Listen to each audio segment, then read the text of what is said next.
Téléspectateurs, bon retour sur JMTV+. Nous sommes toujours dans le bœuf politique et nous recevons aujourd'hui Dr Dabib Pouye, voilà, docteur en finance. Il va nous expliquer peut-être comment on manie l'argent, c'est ça? C'est quoi un docteur en finance? Votre rôle consiste à quoi? Écoutez, je suis universitaire, j'ai un doctorat en finance. Maintenant, la finance, c'est une des branches des sciences de gestion, dans lesquelles, selon la spécialité, on peut œuvrer pour le développement de la finance. Par exemple, moi, je m'intéresse beaucoup à tout ce qui est création de marchés financiers en Afrique et développement de la finance inclusive.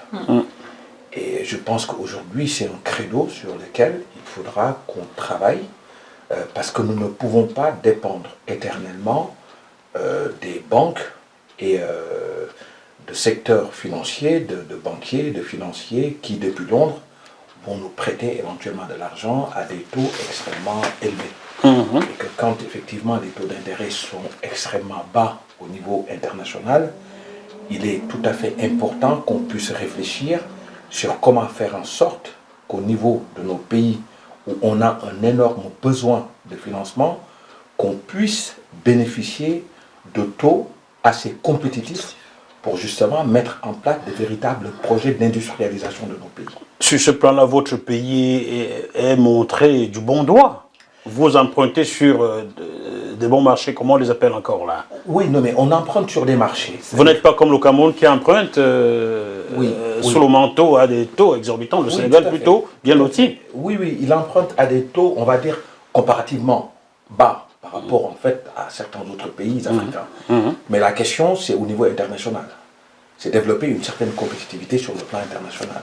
Aujourd'hui, on regarde la place financière du Maroc est la première place financière africaine.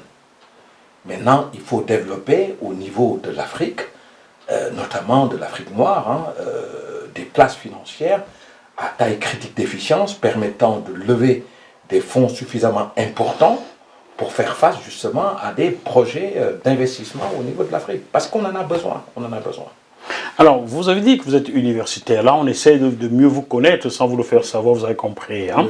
Oui, universitaire est souvent un enseignant. Oui. Où est-ce que vous avez enseigné? Oui, j'ai enseigné un peu partout. J'ai enseigné notamment à l'université d'Orléans. Il m'arrive d'aller faire aussi des cours au Sénégal. À l'université Cheikh Anta Diop? Non, au CESAC. Au CESAC. Voilà, d'accord. Là, normalement, j'anime là-bas un séminaire sur la prospective financière dans un master en finance. Master en finance. On vous sait aussi des accointances avec certains pays d'Afrique de l'Ouest. Pouvez-vous nous en dire plus? Oui, j'ai un cabinet de conseil en finance, justement en levée de fonds.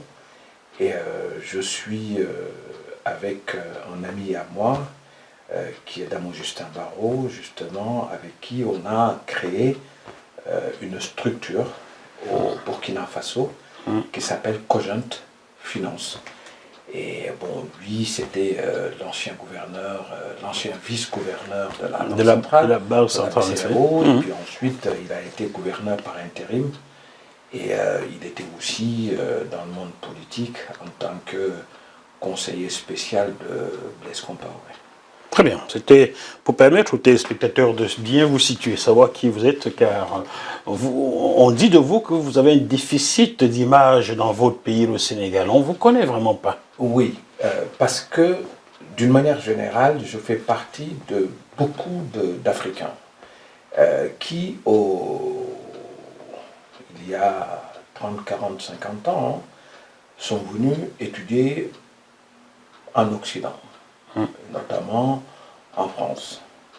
Et il se trouve que la plupart d'entre eux n'ont pas pu repartir dans leur pays. N'ont pas pu ou n'ont pas voulu? N'ont pas pu, parce que les pays n'avaient pas mis suffisamment de structures d'accueil.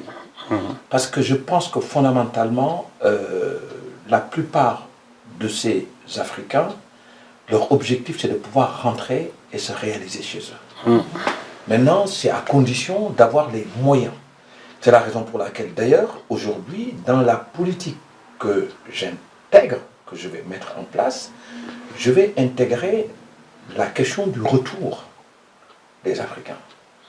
C'est-à-dire que mettre en place des structures avec notamment des bureaux d'accueil pour favoriser l'investissement des Africains. Mais cela se fait déjà chez vous, au Sénégal, au Mali, et même au Togo, qui est loin d'être une démocratie. Oui. Le président Faure Gnassingbé vient de favoriser cela. Il y a une maison des Togolais de la diaspora qui œuvre déjà dans ce sens-là. Oui, tout à fait. L'idée, c'est d'aller... l'idée, c'est pas de dire qu'on va inventer le fil à couper le beurre. Ce serait prétentieux de notre part. Mais c'est de dire, il y a un début, on va essayer de réfléchir sur comment renforcer ce début.